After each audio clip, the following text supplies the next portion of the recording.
it's fine.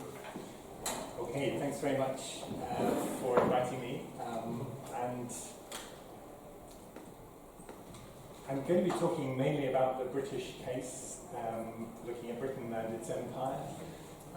And initially, in the British context, scandal didn't have to be a public thing. Could be the discredit to religion or morality, or a disgraceful imputation. So the public element that Gemma was talking about is absent initially, but it became linked to publicity in the 17th century. And I have some graphs if anyone is interested in showing the growing rise of the term, the usage of the term scandal over the course of the 17th and 18th centuries. So I think that scandal became a feature before what John Thompson defines as the late 18th and the early 19th century emergence of scandal, which he calls mediated scandals. I think we need to think about scandal in this slightly longer chronology. Quite a useful definition, I think, is provided by Ari Edut. A scandal is an episode of moral disturbance marked by an interaction around an actual, apparent, or alleged transgression that draws sustained or negative attention from the public. So there's that public element coming in to that definition.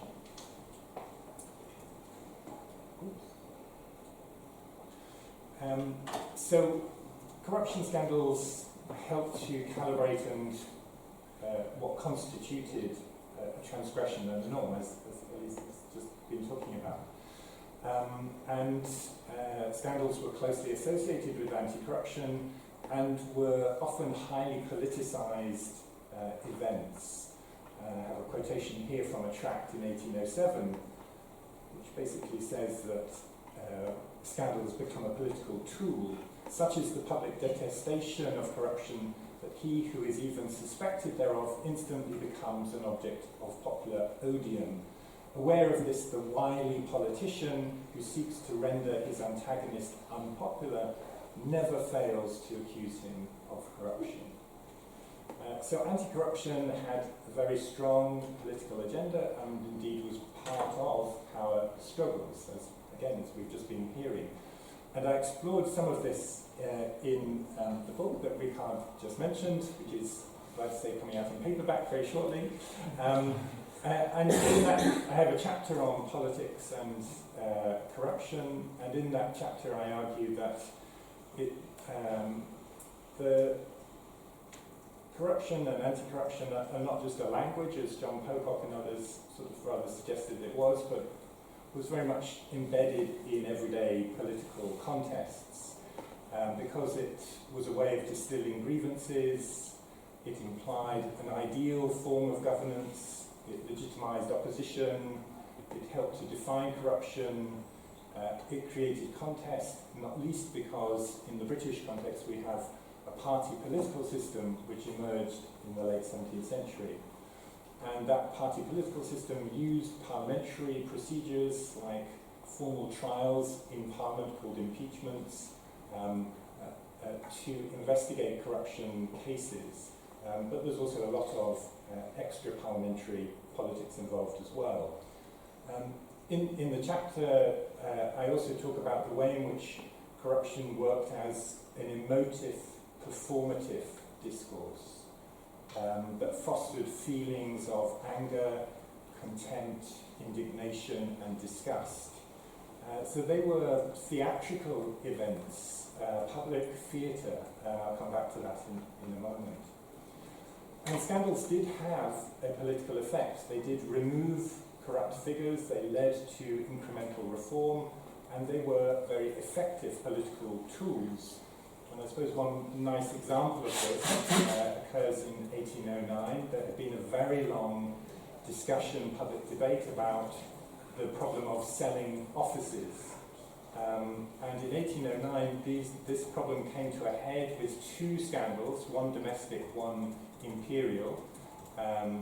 the mistress of the Duke of York, the second son of George III, was found to have been selling offices in the army and in the church.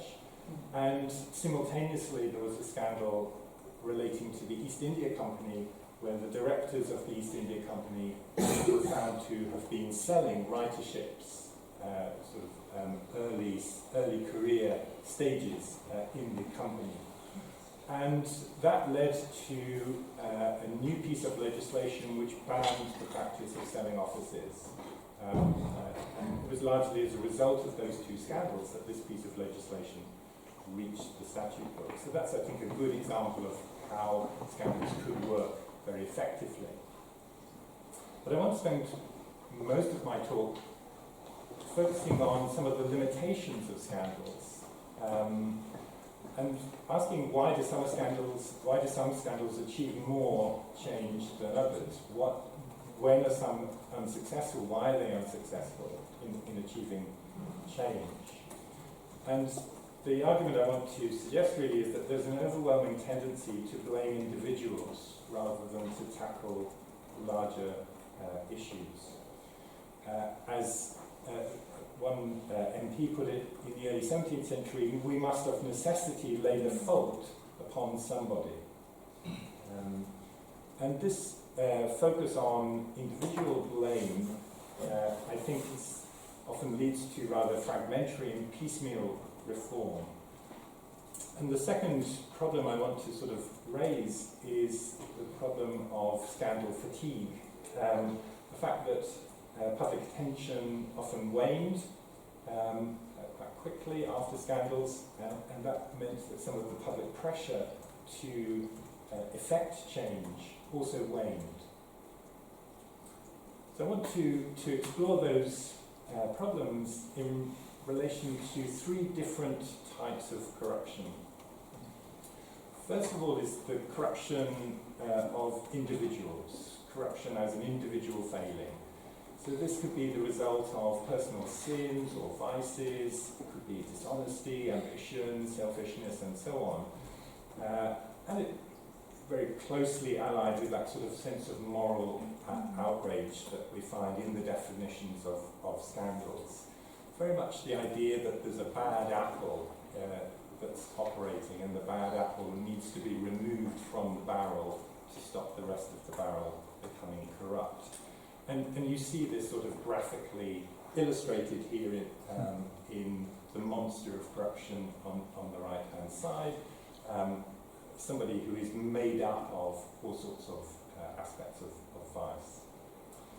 The second type of corruption, I think you might say, is corruption to do with an institution.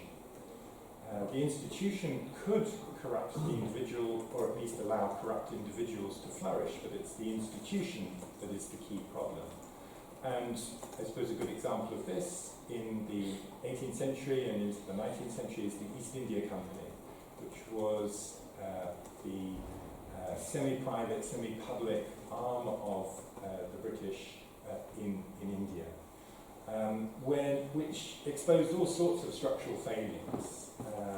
Its conflicts of interest, its monopolistic position, its abuse, the way in which its members abuse their positions to line their own pockets, and the lack of oversight from Britain. And then the third type of corruption, I think, has to do with systems. Corruption as a corrupt system. And that's a language that in Britain emerged in the early 18th century. So from the 1730s onwards, we find people talking about a corrupt system or a system of corruption. And that idea of systemic problems becomes really important in the later 18th and early 19th century. So the radical journalist William Cobbett talks about a system of public corruption that he then sort of encapsulates just as the thing. So we've got these three different types of corruption. Is an illustration of the system at work, the money pouring out of Westminster into the big vat into which individuals have their hands, and the flow of money is supported by two muskets. So this is a sort of interconnected system of parliament, the military, and the parliamentary system all being followed. So we've got three different types of corruption, but do they create different types of scandal? They each have different targets. So the targets were either corrupt individuals, or corrupt institutions, or corrupt systems. And the aims, therefore, you would expect to be slightly different. The aims of targeting individuals was to remove the bad apple from the barrel. The aim of targeting institution was to reform the institution. And the aim of targeting the system was to achieve system change. But I think you can see that in each of those cases, the second two, the institution and the system, they're much more abstract than the first. And abstractions are really difficult to campaign against. And the result is that anti-corruption tended to focus on ad hominem attacks, irrespective of time, whether they're systemic or institutional corruption, as well as the corruption of individuals. So, to give you an example of this, and I'm not alone in picking up on this, Dennis Thompson, who's worked mainly on 20th century institutional corruption in America, has noted the tendency to individualize misconduct when it comes to investigations of institutions at fault. But a good example in the British context is the problem of corrupt prisons, something which bedeviled Britain for quite a while. Big investigation in 1729 by the House of Commons, investigating two notorious prisons where abuse took place. But instead of reforming the institutions, the animus is aimed very squarely at one of the wardens, one of the governors of the Fleet prison. And that's the person that you can see on the far right-hand side of this. You can see the whole of the House of Commons committee grilling the warden for his individual abuse. And very little institutional change came out of that inquiry. And indeed, the problem persists.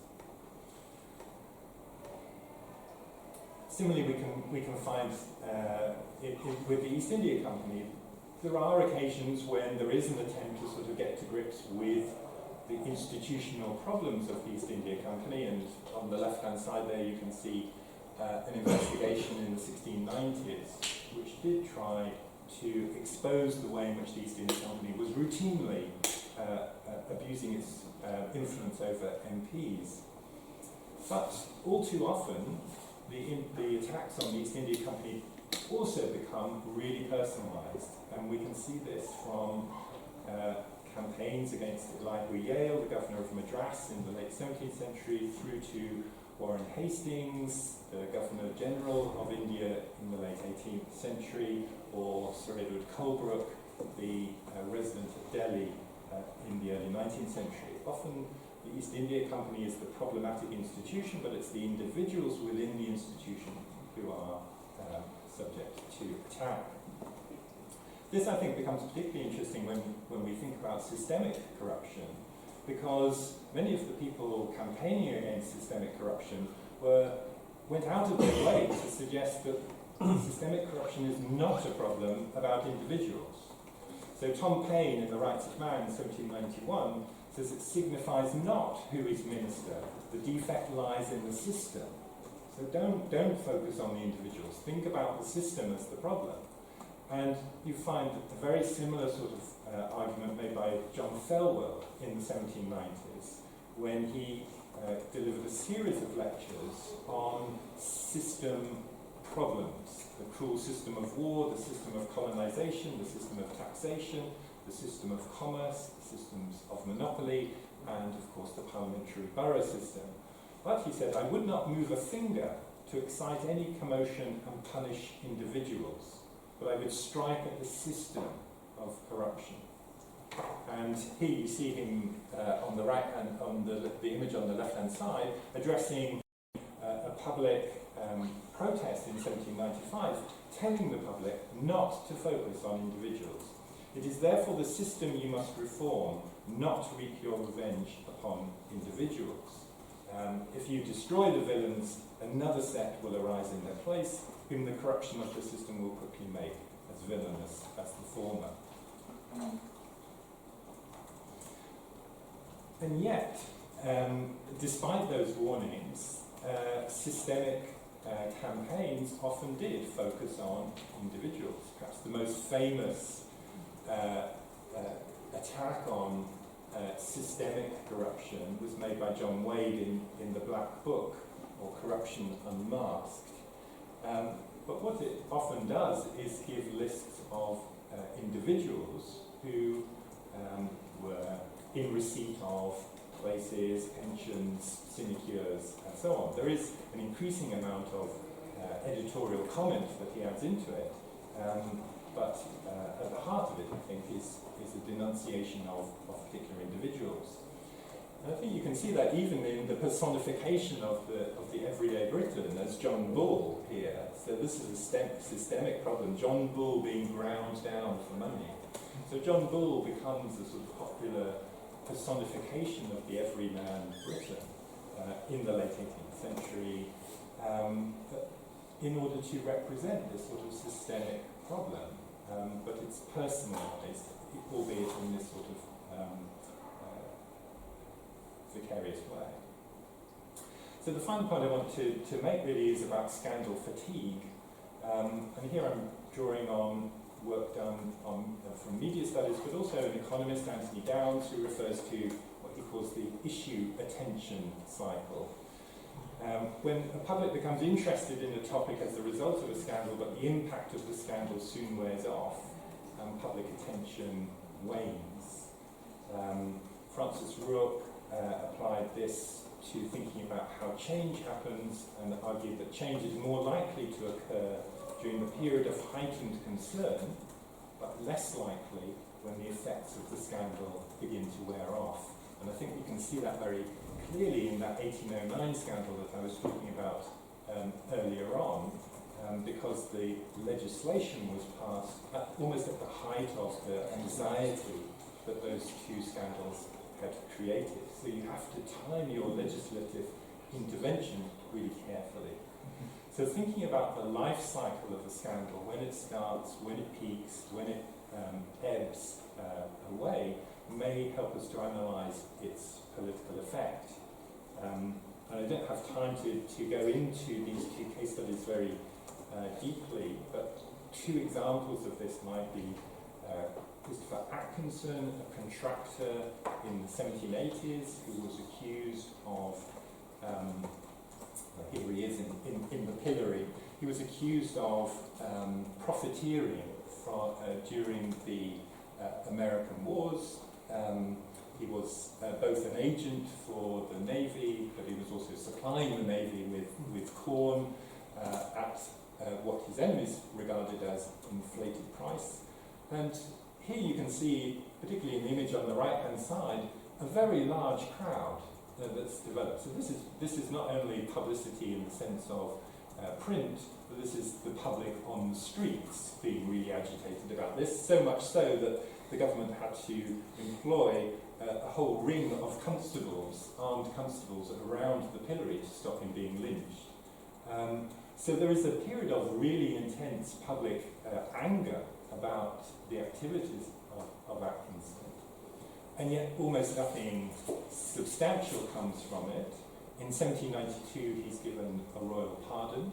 He's able to re-enter Parliament, albeit for a corrupt borough, and lives a very comfortable life thereafter.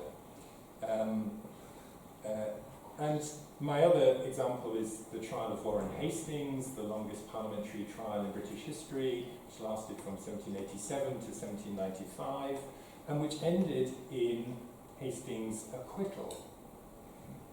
And yet, this is an illustration or an engraving of the trial in its opening stages. And you can see that Westminster Hall, I don't know how many people have been into Westminster Hall, it's this vast space in the Palace of Westminster. It has seating specially created to accommodate an enormous crowd. And this crowd is full of women as well as men. This was the event. This is the event of public theatre to go and see. Indeed, you needed a ticket to get in, as you can see on the left-hand side there, which says which day you're allowed in. You know, and on the 87th day, they're still buying tickets to go and see this. But by 1795, the public interest in Hastings is pretty much waned, his acquittal doesn't receive an enormous amount of public opprobrium. So, in a sense, the moment has passed. So, scandals can have and did have really important political effects, but we might also want to worry about some of the limits to scandal in terms of changing political culture, particularly when they're attacking institutions and systems. And I think we also have to factor in this problem of scandal fatigue. Thank you.